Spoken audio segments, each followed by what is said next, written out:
Chapter 23. They didn't spend all their days on the island. They spent more than half of them wandering at will through the enchanted Muskoka country.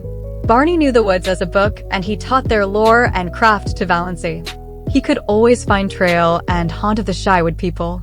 Valancy learned the different fairy likenesses of the mosses, the charm and exquisiteness of woodland blossoms. She learned to know every bird at sight and mimic its call, though never so perfectly as Barney. She made friends with every kind of tree. She learned to paddle a canoe as well as Barney himself. She liked to be out in the rain, and she never caught cold. Sometimes they took a lunch with them and went berrying strawberries and blueberries. How pretty blueberries were, the dainty green of the unripe berries, the glossy pinks and scarlets of the half-ripes, the misty blue of the fully matured. And Valancy learned the real flavor of the strawberry in its highest perfection. There was a certain sunlit dell on the banks of Mistawis along which white birches grew on one side and on the other still, changeless ranks of young spruces. There were long grasses at the roots of the birches, combed down by the winds and wet with morning dew late into the afternoons. Here they found berries that might have graced the banquets of Lucullus, great ambrosial sweetnesses hanging like rubies to long rosy stalks. They lifted them by the stalk and ate them from it, uncrushed and virgin, tasting each berry by itself with all its wild fragrance and sphered therein. When Valancy carried any of these berries home, that elusive essence escaped, and they became nothing more than the common berries of the marketplace, very kitchenly good indeed, but not as they would have been, eaten in their birch dell until her fingers were stained as pink as Aurora's eyelids. Or they went after water lilies. Barney knew where to find them in the creeks and bays of Mistawis. Then the Blue Castle was glorious with them, every receptacle that Valancy could contrive filled with the exquisite things. If not water lilies, then cardinal flowers, fresh and vivid from the swamps of Mistawis, where they burned like ribbons of flame. Sometimes they went trudging on little nameless rivers or hidden brooks on whose banks naiads might have sunned their white, wet limbs. Then all they took with them were some raw potatoes and salt. They roasted the potatoes over a fire, and Barney showed Valancy how to cook the trout by wrapping them in leaves, coating them with mud and baking them in a bed of hot coals. Never were such delicious meals. Valancy had such an appetite it was no wonder she put flesh on her bones. Or they just prowled and explored through woods that always seemed to be expecting something wonderful to happen. At least, that was the way Valancy felt about them. Down the next hollow, over the next hill, you would find it. We don't know where we're going, but isn't it fun to go? Barney used to say. Once or twice night overtook them, too far from their blue castle to get back. But Barney made a fragrant bed of bracken and fir boughs, and they slept on it dreamlessly, under a ceiling of old spruces with moss hanging from them, while beyond them moonlight and the murmur of pines blended together so that one could hardly tell which was light and which was sound. There were rainy days, of course, when Muskoka was a wet green land. Days when showers drifted across Mistawis like pale ghosts of rain, and they never thought of staying in because of it. Days when it rained in right good earnest, and they had to stay in. Then Barney shut himself up in Bluebeard's chamber and Valancy read, or dreamed on the wolfskins with Good Luck purring beside her and Banjo watching them suspiciously from his own peculiar chair. On Sunday evenings they paddled across to a point of land and walked from there through the woods to the little Free Methodist church. One felt really too happy for Sunday. Valancy had never really liked Sundays before. And always, Sundays and weekdays, she was with Barney. Nothing else really mattered. And what a companion he was. How understanding. How jolly. How Barney-like. That summed it all up. Valancy had taken some of her $200 out of the bank and spent it in pretty clothes. She had a little smoke blue chiffon which she always put on when they spent the evening at home, smoke blue with touches of silver about it. It was after she began wearing it that Barney began calling her Moonlight. Moonlight and Blue Twilight, that is what you look like in that dress. I like it. It belongs to you. You aren't exactly pretty, but you have some adorable beauty spots. Your eyes. And that little kissable dent just between your collarbones. You have the wrist and ankle of an aristocrat. That little head of yours is beautifully shaped. And when you look backward over your shoulder, you're maddening, especially in twilight or moonlight. An elf maiden. A wood sprite. You belong to the woods, moonlight, you should never be out of them.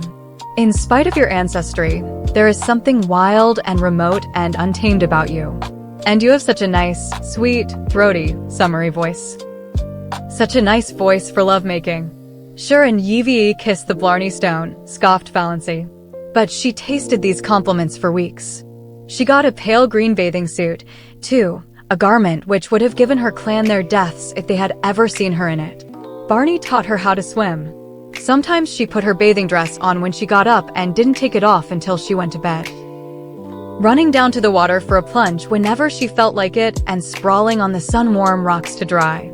She had forgotten all the old humiliating things that used to come up against her in the night, the injustices and the disappointments. It was as if they had all happened to some other person, not to her, Valancy Snaith, who had always been happy. I understand now what it means to be born again, she told Barney. Holmes speaks of grief staining backward through the pages of life, but Valancy found her happiness had stained backward likewise and flooded with rose color her whole previous drab existence. She found it hard to believe that she had ever been lonely and unhappy and afraid. When death comes, I shall have lived, thought Valancy. I shall have had my hour. And her dust pile. One day Valancy had heaped up the sand in the little island cove in a tremendous cone and stuck a gay little Union Jack on top of it. What are you celebrating? Barney wanted to know. I'm just exorcising an old demon, Valancy told him. Autumn came. Late September with cool nights. They had to forsake the veranda, but they kindled a fire in the big fireplace and sat before it with jest and laughter. They left the doors open, and banjo and good luck came and went at pleasure. Sometimes they sat gravely on the bearskin rug between Barney and Valancy. Sometimes they slunk off into the mystery of the chill night outside. The stars smoldered in the horizon mists through the old oriel. The haunting, persistent croon of the pine trees filled the air. The little waves began to make soft, sobbing splashes on the rocks below them in the rising winds. They needed no light but the firelight that sometimes leaped up and revealed them, sometimes shrouded them in shadow.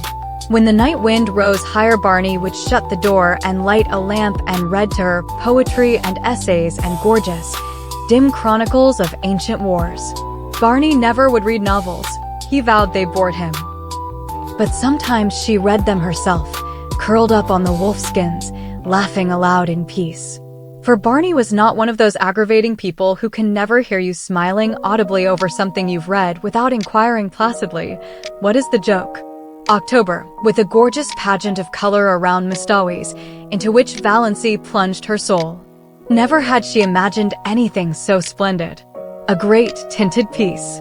Blue, wind-winnowed skies. Sunlight sleeping in the glades of that fairyland. Long dreamy purple days paddling idly in their canoe along shores and up the rivers of crimson and gold. A sleepy red hunter's moon. Enchanted tempests that stripped the leaves from the trees and heaped them along the shores. Flying shadows of clouds. What had all the smug, opulent lands out front to compare with this? November, with uncanny witchery in its changed trees. With murky red sunsets flaming in smoky crimson behind the westering hills. With dear days when the austere woods were beautiful and gracious in a dignified serenity of folded hands and closed eyes, days full of a fine, pale sunshine that sifted through the late, leafless gold of the juniper trees and glimmered among the gray beeches, lighting up evergreen banks of moss and washing the colonnades of the pines. Days with a high-sprung sky of flawless turquoise. Days when an exquisite melancholy seemed to hang over the landscape and dream about the lake. But days, too, of the wild blackness of great autumn storms, followed by dank, wet, streaming nights when there was witch laughter in the pines and fitful moans among the mainland trees. What cared they? Old Tom had built his roof well, and his chimney drew. Warm fire, books, comfort, safety from storm, our cats on the rug. Moonlight, said Barney, would you be any happier now if you had $1 million? No, nor half so happy. I'd be bored by conventions and obligations then. December. Early snows and Orion. The pale fires of the Milky Way. It was really winter now, wonderful, cold, starry winter. How Valancy had always hated winter. Dull, brief, uneventful days. Long, cold, companionless nights. Cousin Stickles with her back that had to be rubbed continually. Cousin Stickles making weird noises gargling her throat in the mornings. Cousin Stickles whining over the price of coal. Her mother, probing, questioning, ignoring. Endless colds and bronchitis, or the dread of it. Redfern's liniment and purple pills. But now she loved winter. Winter was beautiful up back, almost intolerably beautiful. Days of clear brilliance. Evenings that were like cups of glamour, the purest vintage of winter's wine. Nights with their fire of stars. Cold, exquisite winter sunrises. Lovely ferns of ice all over the windows of the blue castle. Moonlight on birches in a silver thaw. Ragged shadows on windy evenings, torn, twisted, fantastic shadows. Great silences, austere and searching. Jeweled, barbaric hills. The sun suddenly breaking through gray clouds over long, white Mistawis. Icy gray twilights, broken by snow squalls, when their cozy living room, with its goblins of firelight and inscrutable cats, seemed cozier than ever. Every hour brought a new revelation and wonder. Barney ran Lady Jane into roaring Abel's barn and taught Valancy how to snowshoe. Valancy, who ought to be laid up with bronchitis. But Valancy had not even a cold. Later on in the winter, Barney had a terrible one and Valancy nursed him through it with a dread of pneumonia in her heart. But Valancy's cold seemed to have gone where old moons go. Which was luck, for she hadn't even Redfern's liniment. She had thoughtfully bought a bottle at the port, and Barney had hurled it into frozen Mistawis with a scowl. "Bring no more of that devilish stuff here," he had ordered briefly. It was the first and last time he had spoken harshly to her. They went for long tramps through the exquisite reticence of winter woods and the silver jungles of frosted trees, and found loveliness everywhere. At times they seemed to be walking through a spellbound world of crystal and pearl, so white and radiant were clearings and lakes and sky. The air was so crisp and clear that it was half intoxicating. Once they stood in a hesitation of ecstasy at the entrance of a narrow path between ranks of birches. Every twig and spray was outlined in snow. The undergrowth along its sides was a little fairy forest cut out of marble. The shadows cast by the pale sunshine were fine and spiritual. "Come away," said Barney, turning. "We must not commit the desecration of tramping through there." One evening they came upon a snowdrift far back in an old clearing which was in the exact likeness of a beautiful woman's profile. Seen too close by, the resemblance was lost, as in the fairy tale of the castle of St. John. Seen from behind, it was a shapeless oddity. But at just the right distance and angle, the outline was so perfect that when they came suddenly upon it, gleaming out against the dark background of spruce in the glow of that winter sunset, they both exclaimed in amazement. There was a low, noble brow, a straight, classic nose, lips and chin and cheek curve modeled as if some goddess of old time had sat to the sculptor, and a breast of such cold, swelling purity as the very spirit of the winter woods might display. All the beauty that old Greece and Rome, sung, painted, taught, quoted Barney. And to think no human eyes save ours have seen or will see it, breathed Valancy, who felt at times as if she were living in a book by John Foster. As she looked around her, she recalled some passages she had marked in the new Foster book Barney had brought her from the port, with an adjuration not to expect him to read or listen to it. "All the tintings of winter woods are extremely delicate and elusive," recalled Valancy. "When the brief afternoon wanes and the sun just touches the tops of the hills, there seems to be all over the woods an abundance, not of color, but of the spirit of color. There is really nothing but pure white after all, but one has the impression of fairy-like blendings of rose and violet, opal and heliotrope on the slopes, in the dingles, and along the curves of the forest land. You feel sure the tint is there, but when you look at it directly it is gone. From the corner of your eye you are aware that it is lurking over yonder in a spot where there was nothing but pale purity a moment ago. Only just when the sun is setting is there a fleeting moment of real color. Then the redness streams out over the snow and incarnadines the hills and rivers and smites the crest of the pines with flame. Just a few minutes of transfiguration and revelation, and it is gone. I wonder if John Foster ever spent a winter in Mistawis, said Valancy. Not likely, scoffed Barney. People who write tosh like that generally write it in a warm house on some smug city street. You are too hard on John Foster, said Valancy severely. No one could have written that little paragraph I read you last night without having seen it first. You know he couldn't. I didn't listen to it, said Barney morosely. You know I told you I wouldn't. Then you've got to listen to it now, persisted Valancy. She made him stand still on his snowshoes while she repeated it. She is a rare artist, this old Mother Nature, who works for the joy of working and not in any spirit of vain show. Today, the fir woods are a symphony of greens and grays, so subtle that you cannot tell where one shade begins to be the other. Gray trunk, green bough, gray-green moss above the white, gray-shadowed floor. Yet the old gypsy doesn't like unrelieved monotones. She must have a dash of color. See it? A broken dead fir bough of a beautiful red-brown, swinging among the beards of moss. Good Lord, do you learn all that fellow's books by heart, was Barney's disgusted reaction as he strode off. John Foster's books were all that saved my soul alive the past 5 years, averred Valancy. Oh, Barney, look at that exquisite filigree of snow in the furrows of that old elm tree trunk. When they came out to the lake, they changed from snowshoes to skates and skated home. For a wonder, Valancy had learned, when she was a little schoolgirl, to skate on the pond behind the Deerwood School. She never had any skates of her own, but some of the other girls had lent her theirs, and she seemed to have a natural knack of it.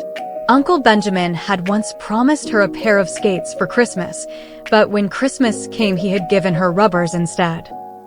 She had never skated since she grew up, but the old trick came back quickly, and glorious were the hours she and Barney spent skimming over the White Lakes and past the dark islands where the summer cottages were closed and silent. Tonight they flew down Mistawis before the wind, in an exhilaration that crimsoned Valancy's cheeks under her white tam. And at the end was her dear little house on the island of pines, with a coating of snow on its roof, sparkling in the moonlight. Its windows glinted impishly at her in the stray gleams. Looks exactly like a picture book, doesn't it? Said Barney. They had a lovely Christmas. No rush. No scramble. No niggling attempts to make ends meet. No wild effort to remember whether she hadn't given the same kind of present to the same person 2 Christmases before. No mob of last-minute shoppers, no dreary family reunions, where she sat mute and unimportant, no attacks of nerves. They decorated the blue castle with pine boughs, and Valancy made delightful little tinsel stars, and hung them up amid the greenery. She cooked a dinner to which Barney did full justice, while Good Luck and Banjo picked the bones. A land that can produce a goose like that is an admirable land, vowed Barney. Canada forever. And they drank to the Union Jack a bottle of dandelion wine that Cousin Georgiana had given Valancy along with the bedspread. One never knows, Cousin Georgiana had said solemnly, when one may need a little stimulant. Barney had asked Valancy what she wanted for a Christmas present. Something frivolous and unnecessary, said Valancy, who had got a pair of galoshes last Christmas and 2 long-sleeved, woolen undervests the year before. And so on back. To her delight, Barney gave her a necklace of pearl beads. Valancy had wanted a string of milky pearl beads like congealed moonshine all her life. And these were so pretty. All that worried her was that they were really too good. They must have cost a great deal, $15 at least. Could Barney afford that? She didn't know a thing about his finances. She had refused to let him buy any of her clothes. She had enough for that, she told him, as long as she would need clothes. In a round, black jar on the chimney-piece, Barney put money for their household expenses, always enough. The jar was never empty, though Valancy never caught him replenishing it. He couldn't have much, of course, and that necklace, but Valancy tossed care aside. She would wear it and enjoy it. It was the first pretty thing she had ever had.